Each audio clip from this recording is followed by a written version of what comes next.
So today I am here with to explain a new chapter. The chapter name is Polythene Bag, right? So first of all, we know about the poet, and the poet name is Durga Prasad Panda. Durga Prasad Panda is very famous poet among the Oriya literature and English literature.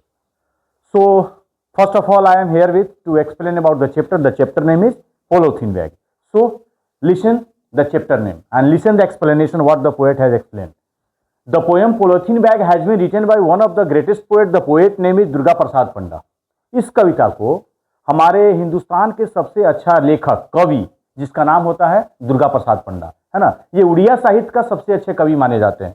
कहा जाता है कि the poem use the metaphor. यहां पर कवि ने metaphor शब्द का यूज किया है. ठीक है, मेटाफर इंग्लिश में अगर आप ग्रामर में आप जाएंगे तो फिगर ऑफ स्पीच का एक पार्ट होता है. मेटाफर दो वस्तु की तुलना किया जाता है. तो देखेंगे मेटाफर से बता करके पोलीथीन बैग का इस्तेमाल किया गया है. ठीक है, कहता है कि द पोएम डिस्क्राइब, कविता जो होता है किस चीज के बारे में वर्णन करता है, डिस्क्राइब करता है. द हॉट, हॉट का मतलब दर्द होता है, चोट होता है. यानी प्लास्टिक का जो थैला होता है, अगर हम लोग उसको इस्तेमाल करके अगर प्राकृतिक में फेंक देते हैं या फिर किसी के खेत में या फिर किसी अपने पर्यावरण में ओपन फेंक दिया जाता है तो होगा क्या कि प्लास्टिक डिकम्पोज नहीं होता, यानी गलता सड़ता नहीं है. कभी कहता है यहाँ पे as a strange polythene bag, एक अनोखा प्लास्टिक का थैला जो होता है, स्ट्रेंज अनोखा प्लास्टिक का जो थैला होता है, that never get dissolve in soil, ये मिट्टी में कभी नहीं मिलता है.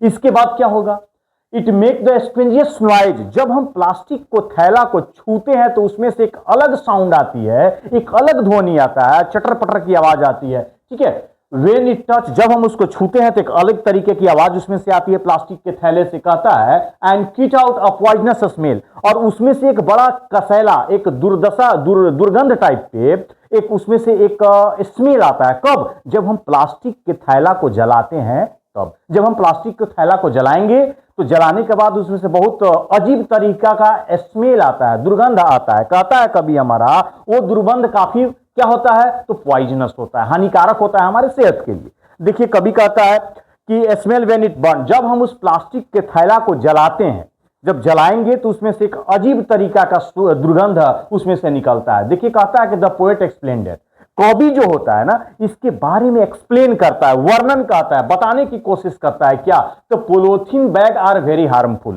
प्लास्टिक का थैला जो होता है ये very harmful. why the polythene bag is very harmful? Because it doesn't decompose in the soil. ये मिट्टी में जरा सा भी ये डिकम्पोज नहीं होता है, सड़ता गलता नहीं है. कहता है polythene bag are very harmful, plastic का थैला बहुत ज्यादा हार्मफुल होता है. कहता है टू द नेचर, और हमारे प्राकृतिक के लिए भी. इसके बाद कभी हमारा बताया because they do not decompose easily, कभी कहता है ये प्लास्टिक का थैला आसानी से हमारी मिट्टी में जरा सा भी डिकम्पोज नहीं होता है, मिट्टी में जरा सा भी ये मिलता नहीं है. इसके बाद ये कभी क्या कहता है कि they pollute the land and water. कभी कहता है ये प्लास्टिक इतना ही नहीं, ये हमारे पृथ्वी को प्रदूषित करता है, ये हमारे पानी को प्रदूषित करता है.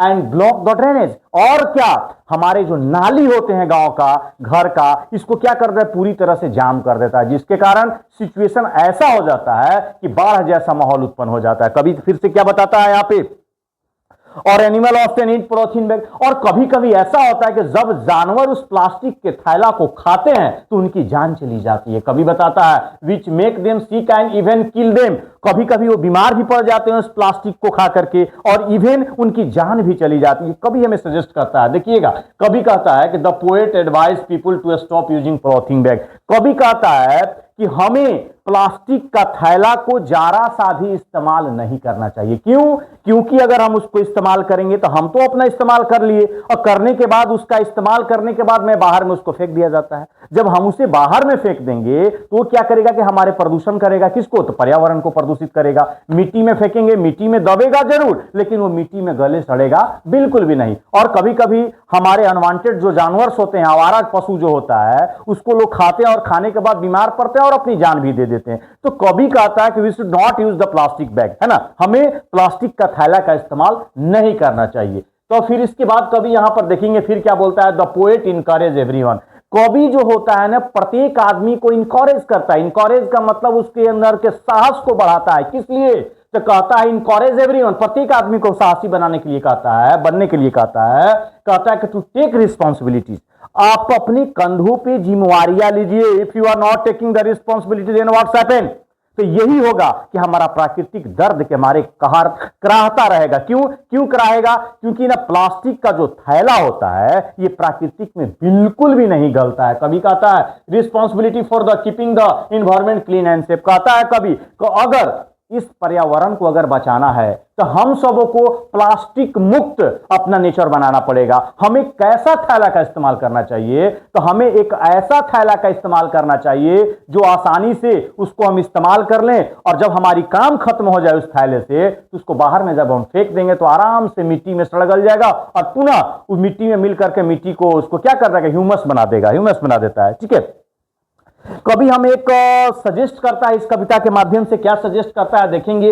तो कभी कहता है कि we should avoid polythene bag and using eco friendly bag. कभी कहता है कि हमें प्लास्टिक का थैला का इस्तेमाल नहीं करना चाहिए, हमें वैसा थैला का इस्तेमाल करना चाहिए जो प्राकृतिक को जरा सा भी क्षति न पहुंचाए। कभी कहता है, यहां पर देखिए, can protect nature and save animals. कभी कहता है कि वैसा हम प्लास्टिक का इस्तेमाल नहीं करेंगे जो जिससे पशु को क्षति हो, इंसान को क्षति हो, हमारे प्राकृतिक को क्षति हो, वैसा चीज को हमको इस्तेमाल बिल्कुल भी नहीं करना। ये कवि का ये सोच है, कवि ने ये बताया। इसके बाद कवि कहता है कि we should use proper bag always, हमें हमेशा you should use the paper bag always, हमेशा कागज की थैला जो होता है ना इंसान को इस्तेमाल करना चाहिए। क्यों? कागज का थैला आसानी से गल सकता है, मिट्टी में मिल सकता है और पर्यावरण के लिए ये फायदेमंद भी होता है। इसके बाद देखते हैं and keep the environment clean and green. कभी कहता है कि इस चीज को इस्तेमाल करने से हमारा पर्यावरण भी सही रहेगा, हमारा पर्यावरण दूषित भी नहीं रहेगा। मतलब कहने का मतलब हुआ कवि के द्वारा कि देखिए हम लोग प्लास्टिक का थैला को इस्तेमाल तो करते हैं, अपना काम प्लास्टिक के थैला से तो निकल गया, लेकिन हम जब उसका इस्तेमाल करते हैं, when we use the plastic when after you I can throw outside, उसको हम बाहर में फेंक देते हैं। बाहर में फेंकने के बाद वो प्लास्टिक क्या होगा? न तो वो सड़ेगा और न तो वो गलेगा। कभी कभी तो ऐसा होता है कि कुछ लवारिस जानवर जो होते हैं उसको आकर के आसानी से खा लेते हैं और खाने के बाद उनकी पेट फूल जाती है and they are facing a lot of problem, और उनके साथ बहुत सारे दिक्कतें होने लगती है, इवन उनकी मौत भी हो जाती है। तो पोएट सजेस्ट दैट, कभी ये मुझे सजेशन देता है, पूरे इंसान को सजेस्ट करता है कि हमें हमेशा इको फ्रेंडली थैला का इस्तेमाल करना चाहिए जो कि पर्यावरण के लिए फायदा हो, इंसान के लिए फायदा हो, जानवर के लिए फायदा हो और प्राकृतिक के लिए भी फायदा हो। हमें प्लास्टिक के थैला से बचना चाहिए इस्तेमाल करने से। अगर इस चीज से हम बच जाएंगे तो हम लोग एक बेहतर इंसान बन जाएंगे, एक बेहतर प्राकृतिक को हम लोग बचाने की काम करेंगे, और कुछ अनबोलता जो जानवर होता है जो बेचारे लोग खा लेते हैं उनकी भी जान बच सकती है। तो यही कविता का मेन तात्पर्य था कि हम इंसान को प्लास्टिक के थैला से वंचित रहना चाहिए, उसका ज्यादा से ज्यादा उपयोग न करें, और ज्यादा से ज्यादा आज के डेट में जो हम लोग इस्तेमाल करेंगे वो पेपर बैग होना चाहिए, कपड़ा का थैला होना चाहिए, जिससे हमारा प्राकृतिक को कोई भी क्षति और कोई नुकसान न हो। जय हिंद।